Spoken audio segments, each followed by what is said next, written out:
Пайгамбарыбыз алейхиссаламдын ушул хадисине токтолгум келди. Ким орозону кармаса иман менен деп. Иман деген кандай? Ишеним менен. Ишеним Allah buyrugan nersenin içinde düğünü jana ahirettin baktıluluğu, jakşılığı gana kamtılgan. Oroza karmasam menin densoluğum kuvattalat. Oroza karmasam içki düğünüm tazarat. Oroza karmasam Allah'ka jakındap күнөөлөрдө men arılayım degen işenim menen karmasa. Al ele emes. Adam balası oylop kaldı oturup. Ramazan ayı gelip kaldı.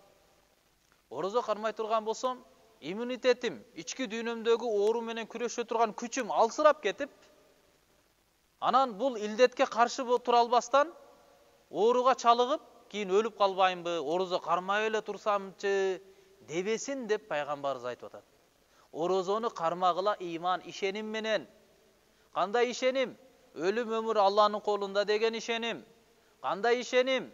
Чачтан баштап тырмакка чейин bakteriyalar basıp alsa, virüs basıp kalsa, Allah taqdırda жазбаган болсо оору жукпайт. Allah'ın kaalosuna muhtaç, Allah'ın gana kaalosu menen oorу жугат.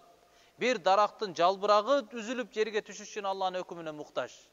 Жер бетинде бүткүл ааламда жаратылышта болуп жаткан кубулуштун баары жараткан башкаруучу Allah'тын гана каалосу менен болуп атат. Ким орозону кармаса толук ишеним менен.